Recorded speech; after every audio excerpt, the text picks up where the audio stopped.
So I'm not gonna lie, pretty surprised by episode 4 beginning after the end. Now, of course, to my lack of surprise, the first opinions I saw in this episode are the same, it ended before it began and there's no movement, so I can't talk with those people. But legitimately, if you look at last week's episode, the 3D was the best part in terms of actual animation. It moved fairly well, it was consistent, and to be honest, the darker scene, given it was a cave, helped everything kind of blend in better.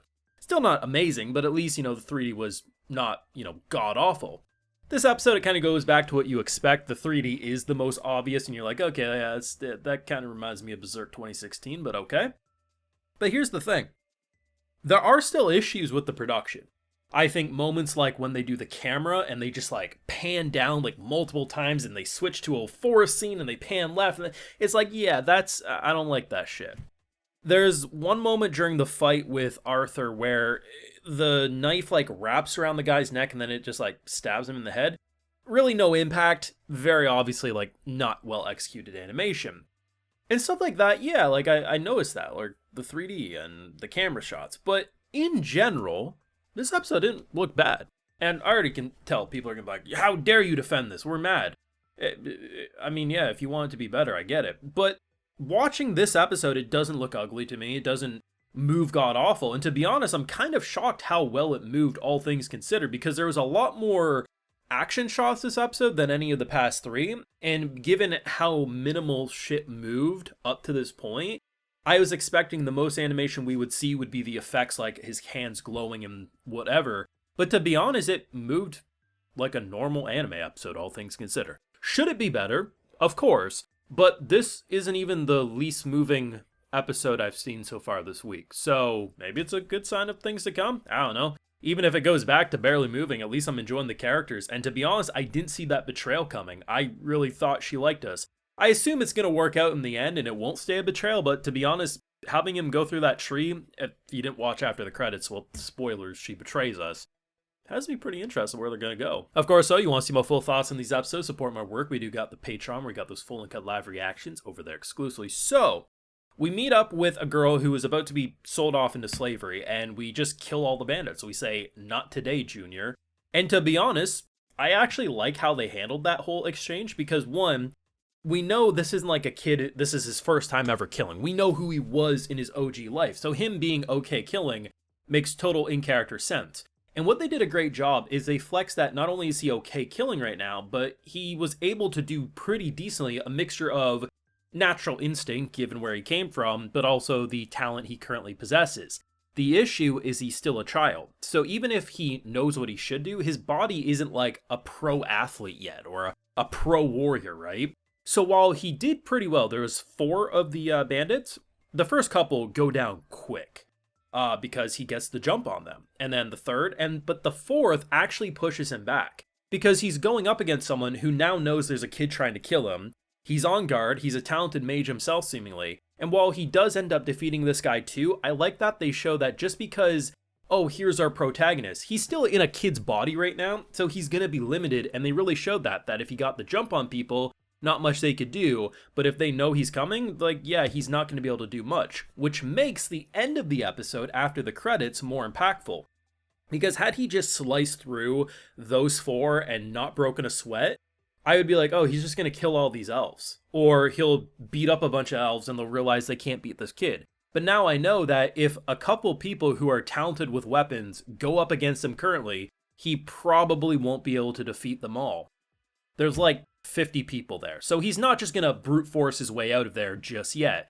So I actually kind of like how they did that. I mean, a lot of people just want me to talk smack about this show and be like, it sucks, but I legitimately am having fun with the story. Like, it's not the magnum opus of, isekai anime for me, and maybe I'd have a different opinion if I read it. When the anime's all said and done, I'll go check out the source. We'll see if anything changes for me. But at the end of the day, I think it's really fun, and I appreciate how it's going much differently than you would expect. Even ignoring like the initial comparisons people had at the start of the show, in general, you probably know what to expect with these shows in general. And I think the idea that I just assumed he was probably just going to immediately go back home, I kind of appreciate that it seems like it's going to be a longer journey to get there than it was initially being presented as. The thing that was kind of a cute surprise is that we are building into him having a pet.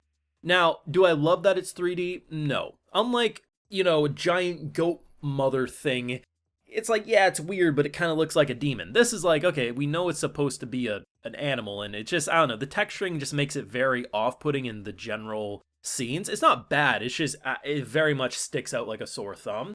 But it's pretty adorable that we, like, let all these, like, horned wolves free. They look like a mixture of deer meets dire wolves, and I think that's fantastic.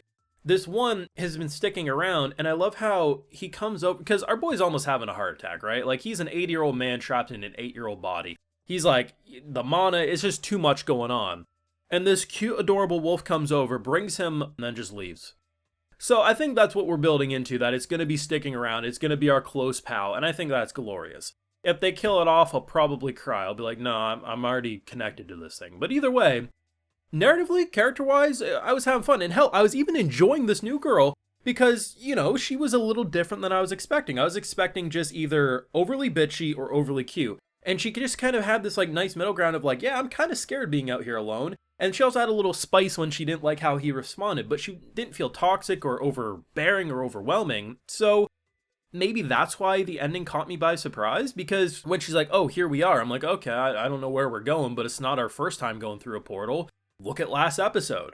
And then we have, it felt like a Final Fantasy area. I was like, okay, technology, but all these trees, okay, like, what's gonna happen? And I'm like, oh shit, we got jumped, whatever, that happens. Wasn't expecting her face to look like that, though. So I'm interested how we're going to move past this, because I have to assume she's a relevant character, that this isn't a one-off, but I'll be interested to see how our boy feels betrayed and how he will like forgive and not just be like, well, I need to kill this girl because she clearly set me up. So I'm interested. I was impressed by the fact, like, maybe it helps that they set the bar so low. So I was like, okay, as long as they're at least we're moving a little bit. But to be honest, it more or less moved like you would expect in anime too. Like, yeah, I would prefer it to still be better, but the fact that the first 2 episodes, barely anything moved, and then episode 3 was like, okay, at least, the 3D's decent. I don't know, like, maybe they're just, like, saving the most attention for action-oriented episodes, and everything else will just be a lot more stiff. No idea, but, I don't know, if you're like me, you won't believe that they actually moved this episode as much as they did. I'll keep saying this every episode. I get why people might not like it, might want more, but I'm enjoying the characters, enjoying the world so far. Like the VA, I like that they do the same thing that Mushoku does, where you have internal voice, the adult voice, and then obviously the character model has the child's voice. It's good. I'm enjoying it. I actually really like this episode, but I'm also, I guess, not surprised at the first comment I see when I'm like, hey, I wonder what people think of this. And it's like, oh, it barely moved again. And I'm like, my brother in Christ, the latest episode of Please Take Them Off, Takumi-san, moved less than this episode did.